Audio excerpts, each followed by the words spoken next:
nekkoon di ay gor liggéeyal coalition bi liggéeyal le PASTEF ba ñu mën a am une candidature yaa ngi dégg mën a def une campagne correctement mën a am des combattants sur le plan judiciaire nga may ma def foofu très rapidement ñu mën a joxaat kàddu gi bu demee noonu man j'ai le devoir de témoigner j'ai le devoir de dire que la coalition doit exister maintenant quant à le fait que ñu jóge ci loxo Aïda Mbodj qui n'a rien fait qui n'a fait que trahir le président Diomaye pendant qu'il était président de la conférence des leaders dem ci loxo ay Aminata Touré que je reconnais comme une personne loyale qui a toujours servi ce pays fu bañ jotee mu bañ mais ku mu àndal aussi ànd na ak yow ci loyauté il en a été ainsi avec Macky Sall loyauté la ànd ak moom ba mu war ko mu soog ko bàyyi dem di xeex ak moom yaa ngi dégg loyauté boobu nag la ñu xaar ci li si des ñun ñëpp ay sénégalais lañ amul kenn koo xam ne mën nañ laa neew nekkatoo sénégalais parce que daaw wala daaw jéeg ci lii nga nekkoon wala ci nekkoon li la nga nekkoon sinon on ne ferait que prendre la trajectoire de chaque personne xool ba xam ndax on va pas lui appliquer les mêmes choses qu'on est en train de faire à madame Aminata Touré donc ma jeexal ci loolu léegi nag bu coalition bi amee très bien ce qui est absolument normal il relève de la normalité que coalition bi seet foo nga xam ne fan la ñuy daje di fa mën di waxtaane di tënk di nas di nocc li may jeexale comme élément mooy coalition bi aussi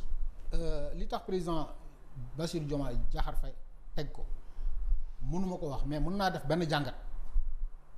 mooy Sénégal il faut ñu xam benn affaire boo xam ne peut-être ñiy gëstu ci wàllu science politique ils peuvent nous le confirmer le président de la République du Sénégal tout le temps ma wax ko kenn mënta organiser la vie politique du Sénégal jox ko ci cër bu ndaw wala nga wàññi ko ci wala nga génne ko ci amul mënta nekk tant que notre constitution est faite telle qu'elle est faite le président de la République est le premier homme politique du Sénégal amul kenn ku mën a fexe nag ba mu génn ci ci rôle boobu. ci rôle bi et ça s'il y a lieu. je vais laisser la parole. oui bien sûr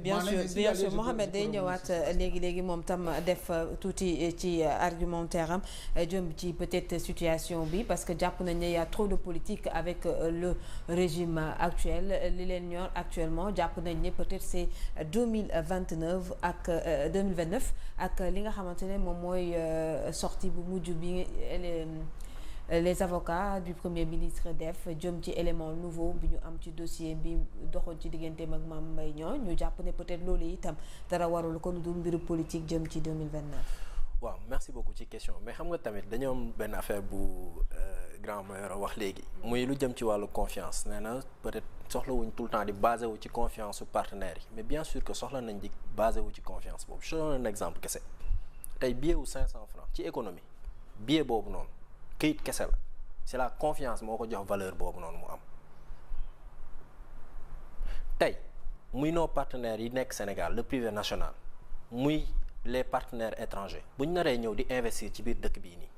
kenn ku ci nekk sa service technique yi nga xamante ne ñoom nga am dans ton entreprise wala ñi la wër pour nga teg sa projet mën nga utiliser tey jii méthode PESEL pour nga xool sur le plan politique économique légal technologique et cetera ndax dëkk bii nii environnement bi permettre na pour man ma ñëw propice na du moins pour man ma ñëw investir fi sama xaalis donc encore c'est la confiance économie confiance moo koy doxal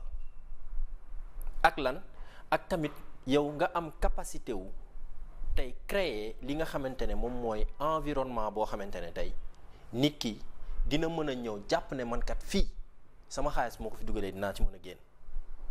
loolu c'est quelque chose de très important la confiance. léegi nag perte de confiance boobu mënoo leen ko dindi ci li xew léegi nag vous allez dire que non il y a 12 ans am na 12 ans yi passé am na ñu fi nekk mais je vous rappelle da nga ne am nga carte Pastef yéen a fi génne livre solution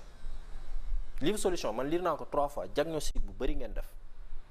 ngeen ñëw 2019 indi jot na 2019 ngeen def diagnostic ngeen ñëw ak le projet ngeen def diagnostic plus de 100 et quelques pages waaye xanaa xamoo leen situation dëkk bi li fi ne et je vais vous dire tey.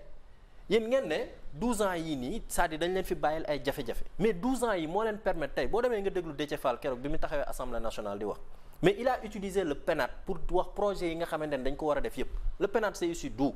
c'est la continuité de l'État. non xaaral mon frère yéen continuité la Pastef nga bokk de xaaral Pastef nga bokk yéen bi ngeen fi taxawee Ousmane Sonko lan la waxoon gëwuma continuité de l'État rupture ngeen di indi une rupture systémique donc aujourd'hui si vous revenez nous dire que da ngeen def continuité de l'État mais ça entre en porte-à-faux ak ce que vous disiez. Ce que Sonko avait dit c'est la rupture dans la continuité.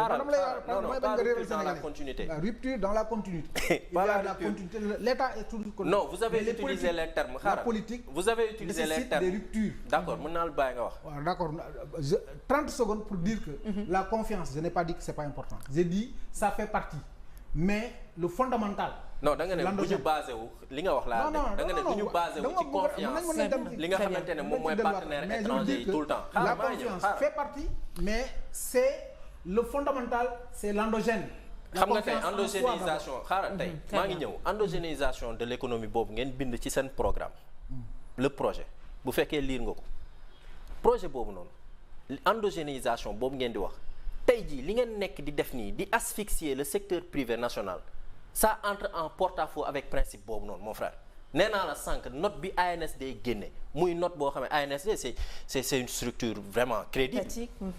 note bi mu génne mënoo leen ko bañ te note yi depuis boobu ba léegi la direction de la prévision des études économiques DPEE